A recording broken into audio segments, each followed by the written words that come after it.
A very good Monday afternoon to you, and I hope I find you very, very well on what is a dreadful, dreary, awful day here in Manchester. A little bit late doing one today. Busy morning this morning, doing a few different things, including something pertaining to my health. So that's always a good thing to check up on. What I want to talk about today is something that has been spawned actually by one of my very early videos. And the kind of the title of this video kind of says it all, really. And the purpose of the video is really just to expand on that. So as it says, you know, in the title, do we, as people who love and adore and wear watches, buy them for us or somebody else or other people?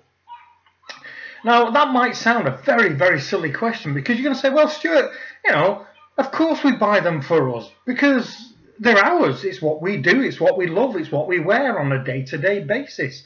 But that's kind of not where I'm going. I accept that, you know, we buy these great little machines that we wear on our wrist for us to wear and enjoy. Of course we do.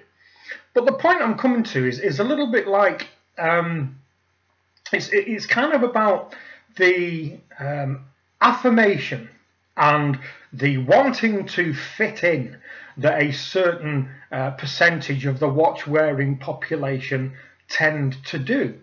They will be wanting to fit in with the in crowd, those who feel that the type of watch that you have on your wrist should at least have the name of Omega on the dial, or at least the name of Rolex on your on the dial. Now, there will be people out there who will buy watches with that, I was going to say little voice, but for some people it's actually a very, very big voice, where that voice is saying to them, now come on, you've got to buy the right watch, you've got to buy the right watch, or else you'll be downtrodden and criticised and admonished by the members of watch forums that you go in on a fairly regular basis if you dared to actually post a picture of your new purchase on said forum, or worse still, if you were to do a YouTube video extolling the virtues of the new timepiece that now adorns your wrist. You can't bear the thought of all the abuse that will come your way if you have actually gone out there and spent less than £5 on something to put on your wrist on a daily basis. So this is kind of the whole point of this video. There will be certain of us who really don't care.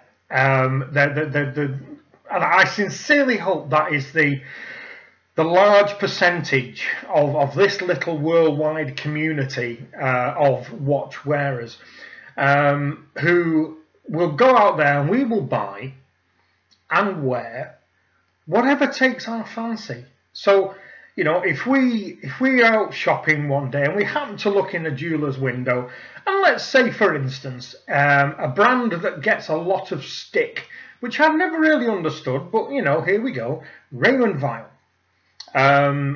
Relatively new brand, as we're aware. When I say relatively, 1976, so it's not got any massive heritage where watchmaking are concerned, but, you know, they are a family-owned business. They use decent workhorse movements and so on and so forth, and in my view, and as always, it is only my opinion, they do a number of good-looking watches at very reasonable prices. So you look in the jeweller's window and you see a Raymond vial that actually speaks to you. I'm going to buy that. I'm going to buy that. So you go in there with your hard-earned cash, slap it down on the counter, try and wangle whatever discount you possibly can, and get your watch and you get it home and you size it and you put it on your wrist and you're delighted by that. So that is the theory that I hope most of us live by. That we will go out and we will spend 50, 100, 200, 500, £1,000, £1,200 on a watch, not giving a country cuss about whatever anybody else might say or think, as long as we, the wearer, the owner, the current custodian of this particular watch, is happy with what we've bought.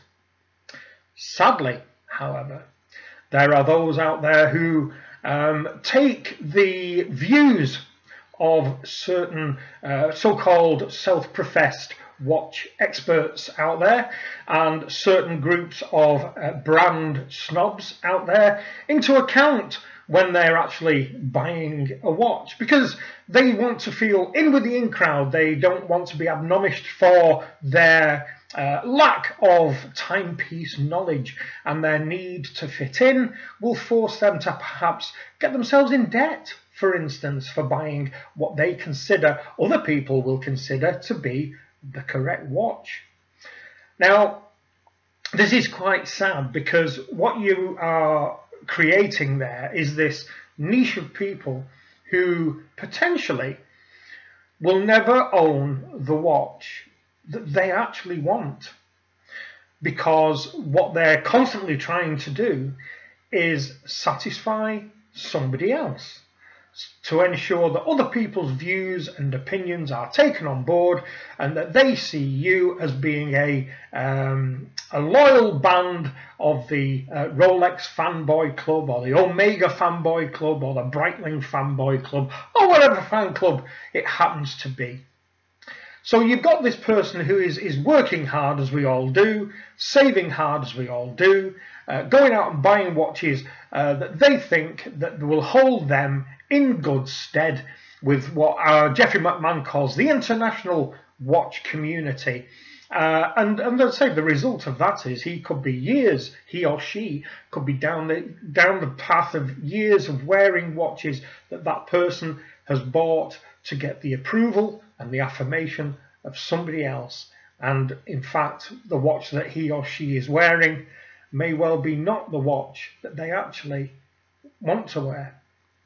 So this is kind of where I'm coming from with this. I'd love your feedback. Is it something that you've experienced? Do you know anybody who's actually physically doing this right now?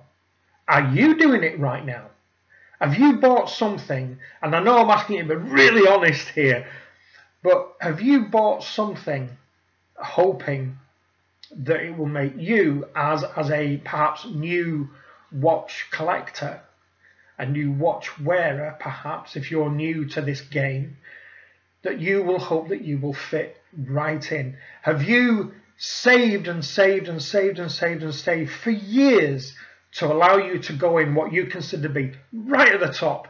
You know, you've saved £6 grand, £7 grand, £8 grand to buy yourself a Subby, for instance.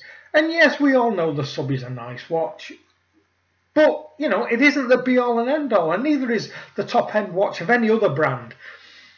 But have you done that with the hopes that you have bought that you will get approval for buying that?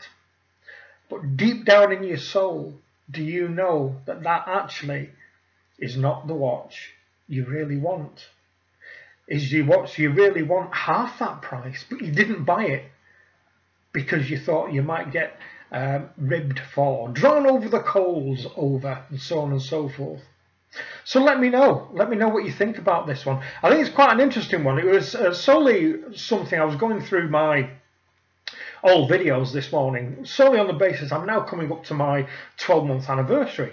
So I'm sort of getting to the point now where I'll be celebrating me on YouTube being 1 year old. And I came across something that echoed this particular video. So let me know if you have done this in the hopes that you will fit in. If you know somebody who's done it, or you know somebody who's actively doing it let me know. Let me know if you think I'm right on this. Let me know if you think I'm wrong on this. But I think it's a valid point, and I think it's actually quite a sad thing for somebody to do if indeed people are doing it. And I'm 99.999% sure that there will be people out there doing it, and there will be a lot of people who are foregoing the joy of owning and wearing lower priced watches solely because they're saving madly to go into right at the top, what they consider right at the top, and they buy a Subby or an Omega Seamaster or a Speedy or something like that. So that's it for this one.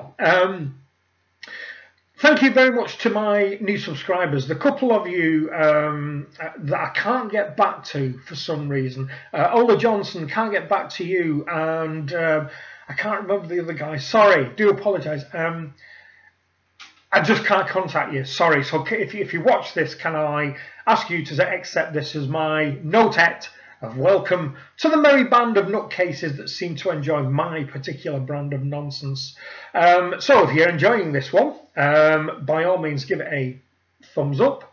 As we're all tending to do at the moment, do whatever you do with this, share it on Twitter and Facebook and Instagram and, you know, all that, Telegraph, Morse, all that kind of thing. And if you've not subscribed and you're quite liking what you see and you wonder whether I do anything else, I do. There's 200 odd videos now. Have a look in the back catalogue and see if you can find anything there that might be of interest. And if there is, feel free to subscribe. So for now, that's it. Thanks a lot for watching, and I'll speak to you again soon. Bye-bye.